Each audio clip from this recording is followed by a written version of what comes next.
வணக்கம் நண்பர்களே. இன்னைக்கு நம்ம பார்க்க போகிறது ஸ்டாக் மார்க்கெட்டில் இருக்கிற ரொம்ப ரிஸ்கியான 2 முக்கியமான பங்கு வகைகள். ஃபர்ஸ்ட், டர்ன் அரவுண்ட் ஸ்டாக் அப்படின்னா என்ன? கடந்த காலத்தில் நஷ்டம் சந்தித்த நிறுவனங்கள் ஆனால் இன்னொரு ஆப்பர்ச்சுனிட்டி யூஸ் பண்ணி ப்ராஃபிட் கம்பெனி ஆகிறதுக்கு வாய்ப்பு இருக்குது. Example Titan, Bajaj auto, Ford எல்லாம் ஒரு காலத்தில் ஸ்ட்ரகிள் பண்ணுது. ஆனால் new management new product launch பண்ணி பவுன்ஸ் பேக் பண்ணிருச்சு. இந்த மாதிரி ஸ்டாக்ல இன்வெஸ்ட் பண்ணுறதுக்கு முன்னாடி இதை செக் பண்ணணும். ஃபர்ஸ்ட், பிராண்ட் வேல்யூ இருக்கா அப்படின்னு பார்க்கணும். செகண்ட், ப்ராடக்ட்டுக்கு ஃபியூச்சர் இருக்கான்னு பார்க்கணும். தேர்ட், ஃபினான்ஷியல் இஷ்யூஸ் ஷார்ட் பண்ணினா ப்ராஃபிட் வருமா அப்படின்னு பார்க்கணும். ஃபோர்த்து, மேனேஜ்மெண்ட் கேப்பபிளாக இருக்கா.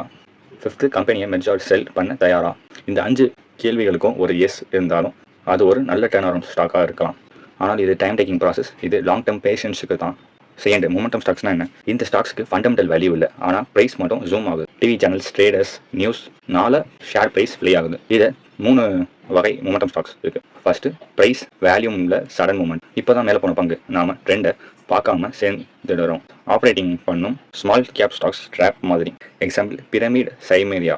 Second, government related rumours. Fuel price, fertiliser subsidy increase பண்ணுறது, பவர் ரிஃபார்ம்ஸ், இது எல்லாம் நியூஸ் வந்தால் ஸ்டாக்ஸ் ப்ளே ஆகும். ஆனால் நிஜத்தில் கவர்மெண்ட் ஆக்ஷன் வந்திருக்காது. அப்புறம் ஸ்டாக் கிராஷ் ஆகும். Example Indian Oil, HPCL, Nagarjuna fertiliser, Balrampur Chini. Third, negative நியூஸ்க்கு ஷார்ட்டிங். கம்பெனி மேலே நெகட்டிவ் நியூஸ், ஃப்ராட், புவர் மேனேஜ்மெண்ட்னால ஸ்டாக்குக்கு ஃபுல் டவுன்ஃபால் தான். Example Satyam computers, fraud, ₹500 share ப்ரைஸ்லேருந்து 6.40 போச்சு. சுசுலான் ஃபாரின் டெப்ட் இருந்துச்சு, கொலாப்ஸ் ஆயிடுச்சு. கிங்ஃபிஷர் ஏர்லைன்ஸ் ஹைப் ஆகி பேங்க்ரப்சி ஆயிடுச்சு. SKS micro finance over hype ஆகி 90% ஃபால் ஆச்சு. மூமெண்டம் ஸ்டாக்ஸில் என்ன அபாயம்? No fundamental strength, herd mentality, operator driven price, sudden reversal. ஒரு மிஸ்டேக்னால இயர்ஸ் ஆனாலும் மணி ரெக்கவர் ஆகாது.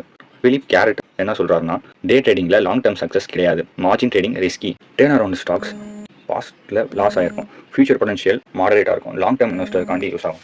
மொமெண்டம் ஸ்டாக்ஸ் ப்ரைஸ் ஹைப் ஆகும், நோ ஃபண்டமெண்டல்ஸ், ட்ரேடர்ஸ் யூஸ் பண்ணுவாங்க, பிகினர்ஸுக்காண்டி இல்லை. நம்முடைய இன்வெஸ்ட்மெண்ட் சேஃபாக இருக்கணும்னா ரிசர்ச் பண்ணாமல் பை பண்ணக்கூடாது.